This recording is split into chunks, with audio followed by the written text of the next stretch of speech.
During this virtual McArt lesson, I am going to be showing you how to create these dazzling little pendants here. Now, for this little creation, what we're going to need is a few different colors of acrylic. You can use whatever you like for yours. I just use white, yellow, and red, which I used to mix a few other colors. I have a paper towel, 2 small paint brushes. I have a little bit of cardboard that I'm using for my glue. This is pure Elmer's glue here. It's white, but it will dry clear. I have a pot of water, glitter in a salt and pepper shaker, which makes it much easier to control. Now, for the pendant itself, I am using a small wooden medallion here with a little hole drilled into it. You can get these at most arts and crafts stores. I will share the link for this as well. And I have a small chain here, which I bought from a local arts and crafts store too. If you don't have these or access to them, you can simply use string or use a braid or something instead. Now, to create these gorgeous little pendants, what we're going to do is start with the outside edge. Now, before we go any further, guys, you can do whatever you want for yours. It doesn't have to look just like mine. Get creative. I'm just giving you an idea. So I'm going to use my larger paintbrush first, and I'm going to create like a gold look that's going to go around the outside. So I'm going to take a little bit of yellow, a little bit of white, and a tiny spot of red, and fold those colors together to give me an orangey shade, which is gold, really. This is my gold color here. Lovely. Now, with that gold color, what I'm going to do is paint around the outside of my pendant. So sweeping strokes, making sure it has a lovely smooth finish to it. I don't want any big bubbles of paint sitting on the surface here. Though if you did, that would make a very nice, unusual texture for jewelry. So you could do. It's your masterpiece. Experiment. Have fun. These little wooden medallions normally come in packs of 10 to 20 of them, so you should hopefully have quite a few to play around with. They're great fun. You could do anything with them. There we go, all the way around. Wonderful.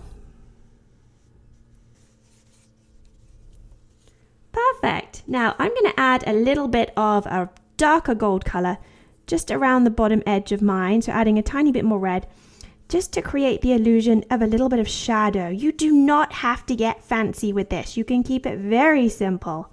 You could do your pendant one flat color and make it look like a turquoise gem or something gorgeous like that.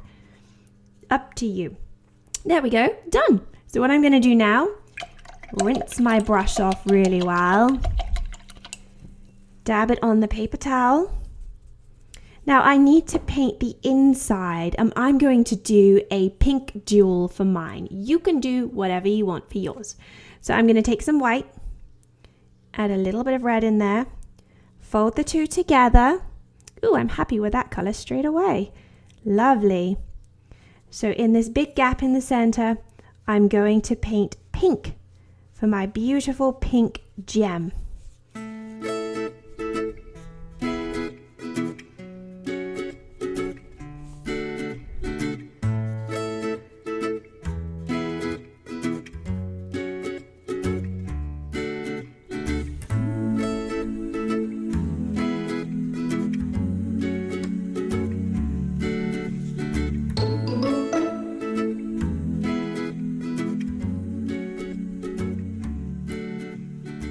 There we are, beautiful. I'm going to rinse my brush off again. This time leave it laying down. I'm going to use my little brush here, and I'm going to add some lovely white details going around my pendant to create the look of some little gems. So using just pure white paint here, getting a nice little dollop. I'm going to try and get them evenly spaced apart. There we go, a couple dabs all the way around the outside. It's these little details that catch your eye and just add that extra bedazzle. Beautiful. All the way back up to the top. There we go. Now I'm almost ready to add glitter, but before I do that, I have to make sure my pendant has dried because the glitter will also stick to any wet paint. So I'm going to let it dry before I add my glue to the areas that I want to bedazzle. So I will see you guys in 5 minutes. Okay, we are back and ready to get these little pendants to dazzle.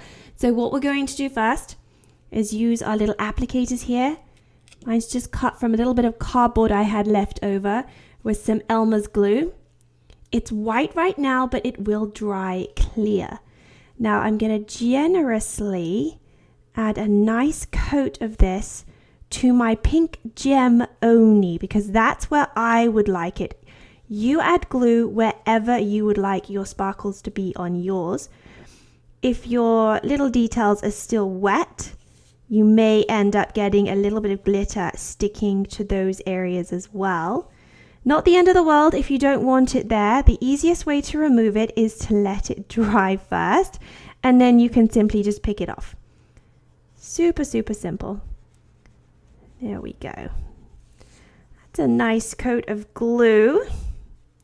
All right, now I'm using the salt and pepper shaker because I have lots of control over my glitter. It's not just going to dump out everywhere like glitter does so often. And when the glitter is out, you'll be finding it for weeks. So lots of control. Very gently, just sprinkle over. Aim it where you want it.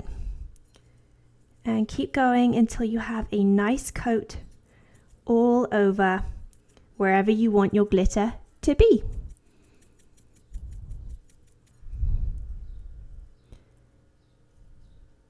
And there we go. That is one sparkly pendant. Now what I'm going to do is tap on the table and remove the excess.